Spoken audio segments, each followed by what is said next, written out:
Live from Portland, it's AM Northwest. Good morning and a happy Thursday to you. There's a live look from our Unico U.S. Bancorp Tower, downtown Portland. Is your idea of running heading to the bathroom, the refrigerator, and then back to the recliner during a commercial break? Well, if so, our next guest says you're one step closer to running a marathon. So here to help us prepare, the author of the Non-Runner's Marathon Guide for Women, Dais. Dawn, thank you for joining us this morning. Thanks for having me. This is so wild because you really do say that if you can run a marathon, anybody can, right? Yes, anyone can do it, and not necessarily just run, but you can run, you can walk, you can crawl.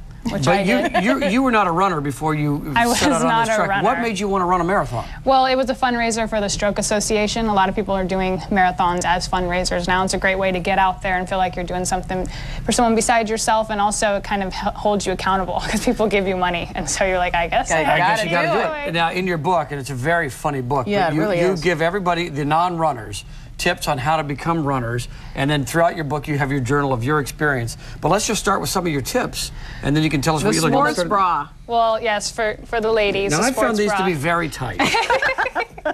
I actually wore two at one time at the very beginning because just to kind of hold everything in place. But getting them on and off is always fun after a run when you're sweaty and trying to navigate your way out of them. But they're very fun, and you're going to want to make sure that you get the sports bra that you like and kind of wear it in because it's going to be cutting you all wearing too is a good idea because you're bouncing around. Sometimes you don't realize how much you're bouncing around. Other people get to see that. Yeah, it's not pretty for anyone. You want to be kind to people out there on the road with you. Okay, and then hats. You talk about the hat.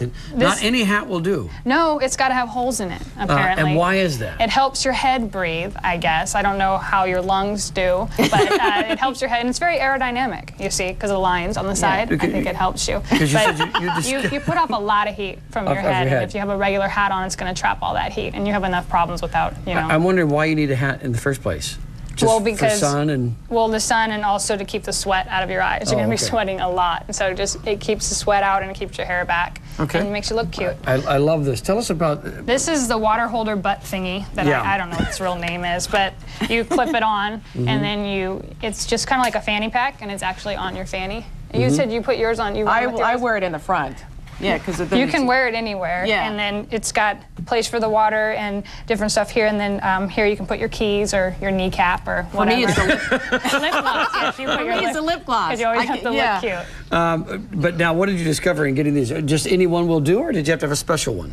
Well, they sell these at running stores because not a lot of other people are going to be using these besides runners. But what would you put in the small container? You put this stuff. It's called goo, and this stuff you're going to need in your higher mileage, and it basically tastes like, well, this one is strawberry banana flavored hair gel. It's got the consistency of hair gel. Well, didn't you use actual real bananas in one? I did. I cut up bananas and put them in a baggie, and they became mush at one point during my marathon and started falling out because I had them clipped to this thing in the back, and it was still kind of dark, and people it was falling. I felt stuff hitting my leg, and I was like, "What's that?" And people behind me are going, "What is that?" So but this stuff's a little cleaner and not quite as disgusting, but it just hits you with all the energy you're going to need. And just kind of rip that open, and it's kind of a space age food, isn't it? It is. Tell me you use Body Glide. Don't you use Body Glide? Yes, Body Glide is meant to go in the areas that are going to be getting a lot of chafing. Chafing. Yes, because you're running, you're moving a lot of different parts. See, lip gloss is good for that too. Yes, I hear that you can use lip. I did not know that. So you know. All right, more of the outfitting here. Clothes. Yes, they have different kinds of shorts. This is what I call short shorts, and I do not recommend them because I'm a very slow runner, and I was behind a lot of runners, and a lot of them were wearing these short shorts, and they just are a little too short for my liking, and I just saw a lot more of people's rear ends than I really needed to see on Saturday morning. I like how you point out in the book that people who wear these are probably faster runners, and they don't know how terrible it looks. They don't know. They're always at the front. They don't know what they look like from behind. Well, what kind of shorts do you recommend then? I wore kind of spandexy type of things. They're not exactly a visual treat either, but they do hold everything in place, and so you know your butt's not coming out at different places. Is that true for men and women, you think? Men love the short shorts. Yeah, because I wouldn't want to wear these. I don't. Well, I would imagine. I mean, I wouldn't wear these outside. Okay, and then wick away shirts. You talked about that. Yeah, you want to wear synthetic fiber is not cotton. Cotton is rotten, apparently.